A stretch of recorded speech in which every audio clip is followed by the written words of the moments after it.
अस्सलाम वालेकुम। मोहम्मद इकबाल खान एडवोकेट हाजिर है एक नए लीगल टॉपिक के साथ। आज का जो हमारा लीगल टॉपिक है वो है कोपर्सनरी प्रॉपर्टी। कोपर्सनरी प्रॉपर्टी कौन सी होती है? देखें, इसको हम इंसेस्टर प्रॉपर्टी भी कह सकते हैं। जो कोपर्सनरी ये कंसिस्ट है प्रोपोस्टियस, एक लफ्ज है, उससे ये लफ्ज निकला है।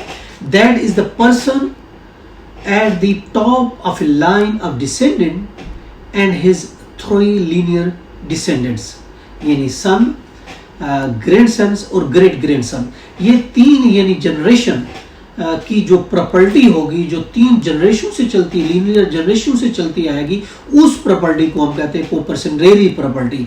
यानी वो प्रॉपर्टी जो तीन यानी सन, सन्स, ग्रैंडसन्स और फिर उससे ऊपर ग्रेट ग्रैंडसन्स, यानी तीन नस्लों से जो प्रॉपर्टी चलती आ रही है और उसकी तकसीम नहीं हुई, उसको हम कहेंगे कोपर्सनरी प्रॉपर्टी।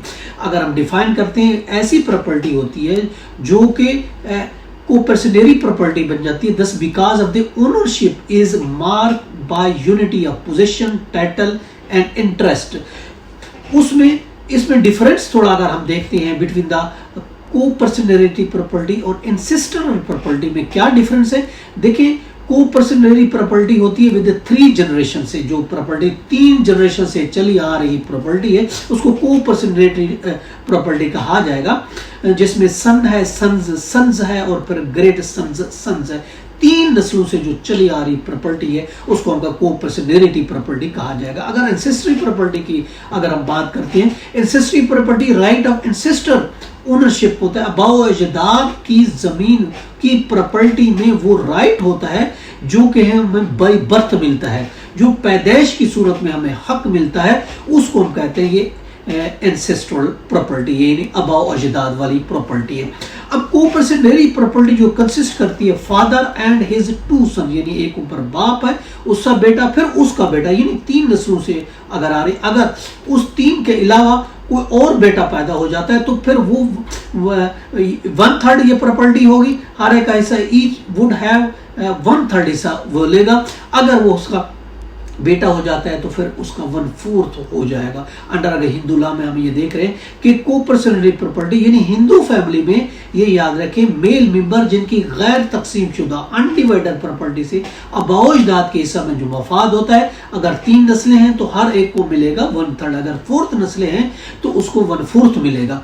और इसके अलावा ये याद रखें, ये ऐसी प्रॉपर्टी है जो दूसरे ये अगर हम किसी और को अगर इस प्रॉपर्टी को बेचना चाहे तो हम नहीं बेच सकते। हाँ, दूसरे अगर उसमें जो हिस्सादार हैं अगर उनकी मर्जी शामिल है तो हम उस प्रॉपर्टी को बेच सकते हैं। अगर दूसरे हिस्सेदारों की मर्जी शामिल नहीं है तो ऐसी प्रॉपर्टी को हम बेच भी नहीं सकते, यानी बगैर इजाज़त ऐसी प्रॉपर्टी की सेल भी पॉसिबल नहीं है। अगर हम मुस्लिम लॉ को देखते हैं तो या हिंदू लॉ में भी ये कहा गया, मुस्लिम लॉ में भी ऐसी प्रॉपर्टी जो एंसेस्टर है, बाप अजदाद की प्रॉपर्टी है, तो वो अगर बाप अपने बेटे को गिफ्ट करना चाहता है तो वो अपने बेटे को बाप गिफ्ट नहीं कर सकता, क्योंकि ये प्रॉपर्टी एंसेस्ट्रल प्रॉपर्टी है, किसी एक को वो दे नहीं सकता कि ये अबाओ अजदाद की प्रॉपर्टी। ना ही मुस्लिम लॉ में नहीं ये कहा गया कि वो नहीं बेची जा सकती।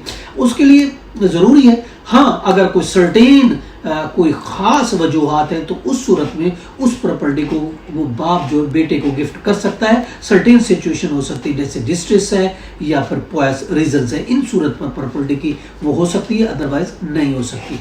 ये था हमारा आज का टॉपिक कि कोपर्सनरी प्रॉपर्टी। इसके साथ इजाजत दें। Have a nice day. अल्लाह हाफिज़।